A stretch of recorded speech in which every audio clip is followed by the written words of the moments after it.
On today's show, The View is calling for President Biden to pardon his son, Hunter Biden. It is the right thing to do to correct course and correct that wrong and pardon his son. Hollywood elites are continuing to bash people who supported Trump. Americans are very uninformed about reality, what's really going on. And Joe Rogan fires back at the legacy media. You guys us too many times, and we don't believe you anymore. So I actually think that the only reason he was indicted is because his last name is Biden. So if you look at it like that, right, if you look at it like that, then it is the right thing to do to correct course and correct that wrong and pardon his son. The other piece of this is Hunter Biden has acknowledged his addiction. He is an addict. And in the law, you know, there are all sorts of ways to handle people that commit crimes because of their addiction. There are drug deferment programs. And he should be someone that should be treated a bit differently because of the addiction. And I would support not only, I think, his pardon on the illegal gun application one, but the other one in California. Personally, I think I would pardon my child. I don't even have kids. I'd bury a body for my child. So I get it as a personal decision. I worry a little bit about the implications for the country. And I mean this, not because Hunter Biden affects the country, but because there's such a distrust in the powerful, the politically connected. And there's this idea that there's a different system of justice. We just saw Donald Trump, his indictments go away because he's in power. You know, I know that people are most people are saying, well, this was a kitchen table issue. This was about the cost of eggs. Donald Trump never talked about the cost of eggs. He tried to commit a sex act on a microphone. He talked about, you know, pets being eaten. Yeah. But when the exit polls were taken, the 92% of black women that voted for the vice president said that the number one issue for them was January 6th and the fall of democracy. Yeah. So there were some voters that felt that that was very, very important. You know, Italy has seen fascism. Italy has seen these things. You guys, you understand what happens. You have seen this before. My country is in its adolescence. Adolescence is very arrogant. Adolescence thinks it knows everything. Adolescence is naive and ignorant and arrogant. And we are in our ignorant, arrogant adolescence. We haven't seen this before in our country. So Americans who don't travel, who 80% don't have a passport, who are uneducated, are in their extraordinary naivete. What I can say is that the only way that we can help with these issues is to help each other.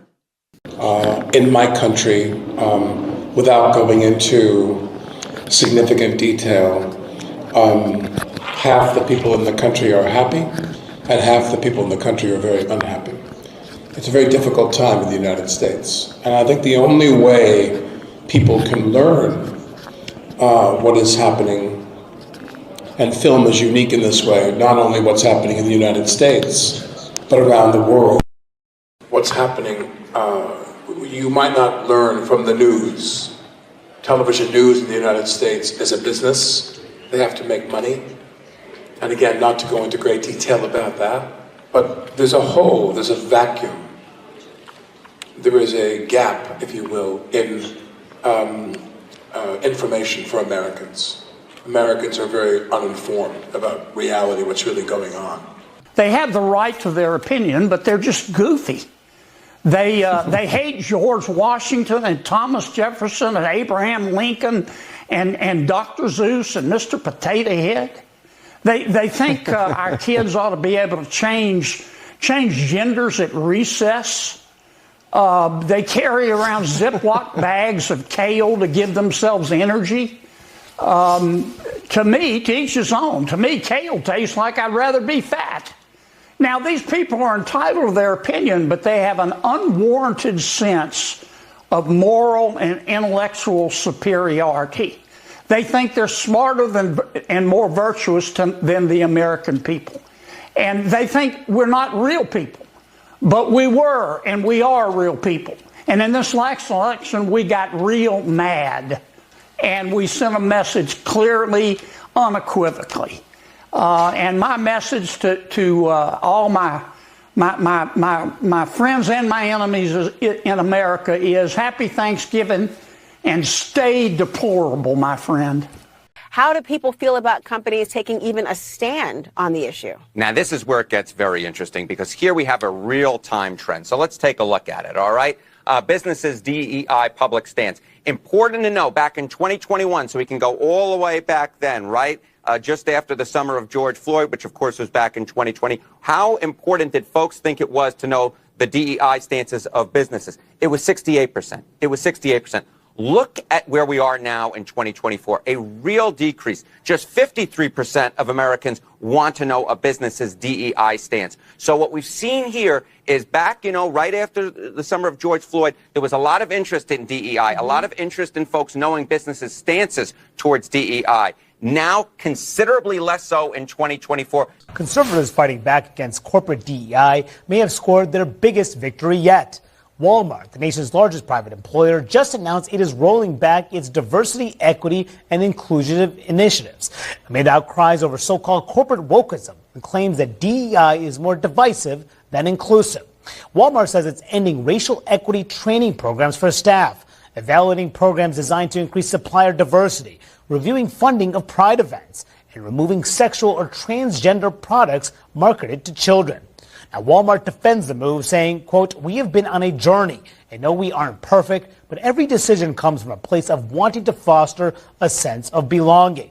Other companies making similar moves. They include Harley-Davidson, Tractor Supply, and John Deere. The root of this mistake actually came very early on. They didn't run a process. They made an excuse of $317 million in the kitty. They kept the same campaign manager and said, we will anoint this faulted, broken candidate who was inconsequential in her vice presidency, lost in 2019, as you detailed, complete loser in 2020, never could articulate anything, had no compassion for people. And her own advocates, let's not forget this. I remember the minute this happened, I was in Europe. She went on to The View. All those women wanted her to win. They threw her a softball. They threw her a second softball. She was so weak as a candidate, she couldn't even answer that she would do something different. It ricocheted around the world. She was finished. Well, let me go. They will never do that. The vice president was thinking about going on Joe Rogan's show, and a lot of the younger progressive staffers pitched a hissy fit. If I were running a 2028 campaign and I had some little snot-nosed 23-year-old saying, I'm going to resign if you don't do this, not only would I fire that on the spot, I would find out who hired them and fire that person on the spot.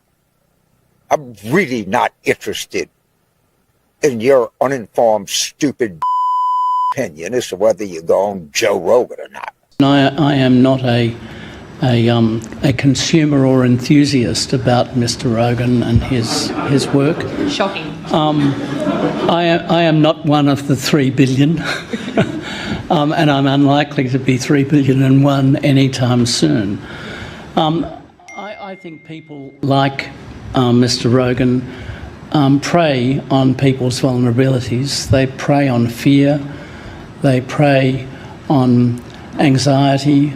They prey on all of the elements that contribute to uncertainty in society, and they entrepreneur fantasy outcomes and conspiracy outcomes as being a normal part of social narrative. I personally find it deeply repulsive, and to think that someone has such remarkable power in the United States is something that I look at in disbelief.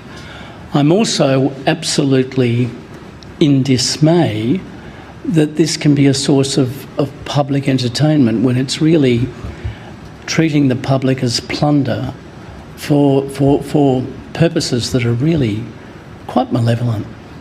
That's what's interesting about social media and social media, like there's this giant resistance right now to the idea that X is the news source of the world. They're the mainstream. It is. They're the mainstream. It's the news source of the world. You and these people that want to cling to authority and say, no, you're not. You're, God damn it, you're not you're not a journalist. You're not this, that. You guys f***ed us too many times. Yeah. And we don't believe you anymore. And so the only way for us to find out what's real and what's not real is someone posts it online, and then everybody looks at it, and then you get the community notes. And that's way better than the New York Times telling me that the Fruit Loops in Canada are exactly the same as the Fruit Loops in America, except for a bunch of shit that's banned, and that's the whole point. I'll tell you what Mexico needs to do. They need to stop the people, and they need to stop the drugs. It's coming right over the southern border. They're a terrible neighbor. They have been a terrible neighbor. And Donald Trump needs to get their attention, and I think he has done that. I agree with you. This is the beginning of a negotiation, but it's more than just the economy. It's national security, and it's this poison that is killing American people all over this country. I 100% agree. Like the fentanyl epidemic is horrible. It's tragic. We need to do something about it. And China's part of it as well, and they're part of it as well. You know that there actually was bipartisan legislation intended to increase our fentanyl detection technologies at the border, and Trump killed it. That was the bipartisan border bill that Trump basically unilaterally killed. You keep fighting these old battles. It's Donald not Trump, an old battle. You're not over it. Donald Trump won, and he wants the border secured. That's the solution to it. But he wants the the solution. It's not the only solution, because Mexico has to do something. It's coming up their country and right over our border. They do nothing. It's a crisis. They do nothing. Do you know what's happened to border crossings in the last year? They've gone down by about 75%. It's a crisis. If you want to argue that it's safe and secure, that's crazy. I didn't say that. They've got it act. I didn't say that. I'm saying